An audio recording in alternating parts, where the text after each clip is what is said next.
Yeah. Hello, everyone. This is Rehola Bitata from STEAM Power. We are a social enterprise opening the doors to diversity in STEM, and we are celebrating Black women in STEM. Yes, we have a special guest today. She is a data analyst, and she is in charge of making sure that businesses comply with the gender equality regulations and advice from the government. Her name is Michelle White, and I would like to introduce to Michelle. Well, hi, Michelle. How are you? Hi, I'm fine. Thanks for having me. A pleasure, a pleasure, pleasure. So let's tell us a bit about you. What does your Yeah, job sure. entail? Yeah, well, it's a 20-year career really. I started at a young age, about 21, in job analysis. So it's a human resource management function. So I started to look at jobs and pay and that sort of thing. I then left and I started to help people to get into entry-level graduate jobs, so their career jobs. And I guess that's what we're talking about today. But I ran something called Carving Careers Kick, which helped graduates get into all industries and fields. And one of those fields that I would cover would obviously be science, technology, and engineering, was 3 areas. And when I was having a look at these areas, I found it quite difficult to get people placements full stop. And that was just getting graduates in the door, regardless of whether they were male What or do you think female. that is? What would you think was the problem? Why couldn't you get enough graduates? Because lots of these areas, I think, my understanding is that they're very competitive areas. So they're commercial businesses. And for example, if you were, I'm just picking something, if you were in car manufacturing, yeah, and you wanted to learn about engineering within that sector, you would have trouble gaining a lot of experience because a lot of their competitive advantage is kept secret. So they don't like to take on work experience and then have people leave the organization because they actually think it would affect their stocks and shares on the market. That's what they've actually said. So it's to do with trust and confidentiality and not allowing too many people to come in to the field and look at their competitive advantage, you see. So that's one of the reasons. And then obviously a lot of people don't offer work experience, a lot of businesses, because it costs a lot of money.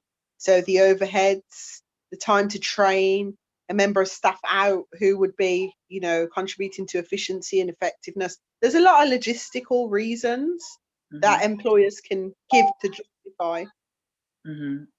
Well, so what inspired you to become a data analyst, actually? Let's go back a little bit. Yes, I was mentored into the job actually through a training scheme, and that's why I believe in givers gain. So as I was mentored into my own field, into senior management at a young age, by 29 years old, I replicated the same exact system that I'd gone through and processed to become, and have a successful career, and did that for other young people. So it's been a long journey, and it's been quite difficult at times, because although we think that everybody's working towards the same goals, this is not always true, because people who are entering into a career path are probably looking for something different to what's being offered. So it's about negotiating and mediating between the two. I tend to do that between employer and employees.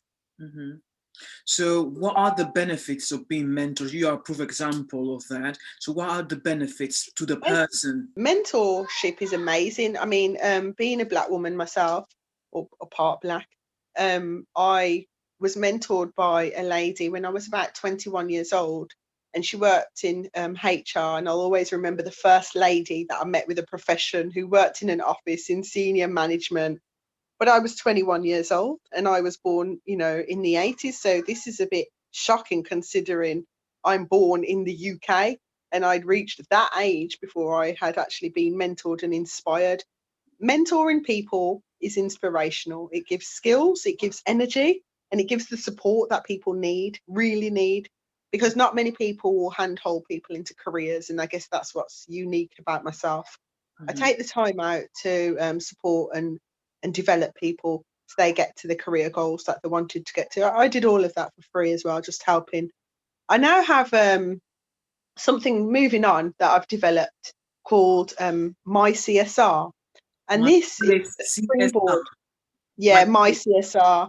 Its website www.mycsr.org, and that is now, I would say, a combination of all my skills and abilities in one business that will help everyone. Really, it helps businesses, it helps the job market, it helps politicians. I'm working with government now. I work with people in order to inspire them to create a better world that we need to have. Well, it's a collection of all my experiences in one place, and my offering to the world of really able to mentor people into careers and help develop them. I have a leadership team that I've developed now, which is open to applicants. We have jobs for 16 to 24-year-olds available now. I'm looking for some graduates.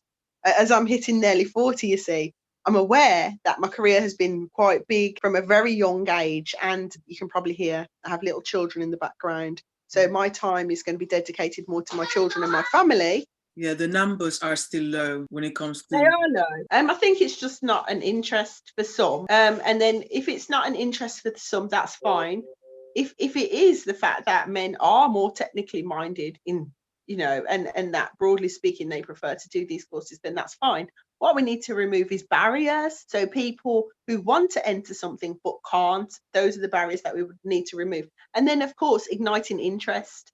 So igniting interest would be at this age with children. I do a lot when I'm not here with my children around skills development, developing their fine sensory motor skills, use of knives and tools, and getting them interested in things that develop skills that turn into jobs. So it starts from that, the parents really, and the environment that they're growing up in, to show them a range of things so that they may become interested in something like engineering. All right. So what's your call to action?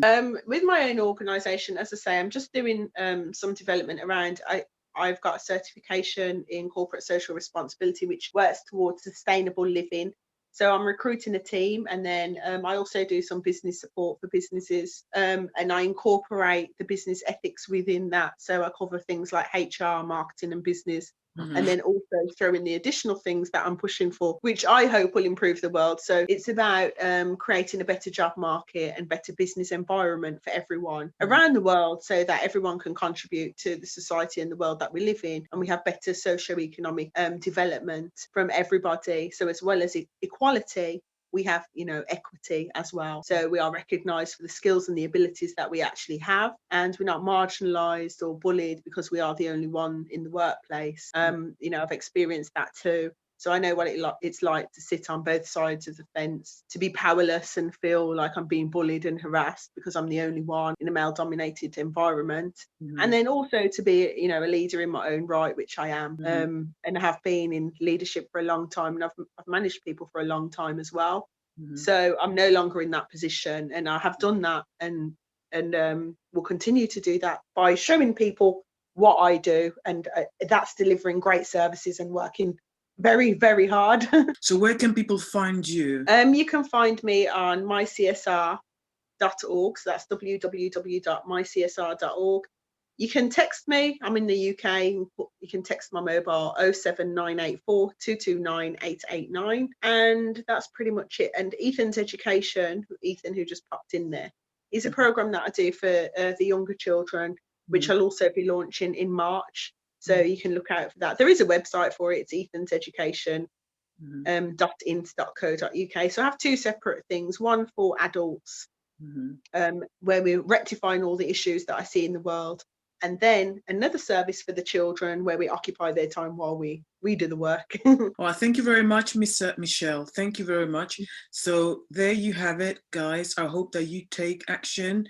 I think Michelle is quite open, giving and caring, that is offering her platforms for your empowerment, motivation, and also mentoring, if it's the case. So thank you very much for listening, and thank you very much for actually giving us the pleasure of your wisdom.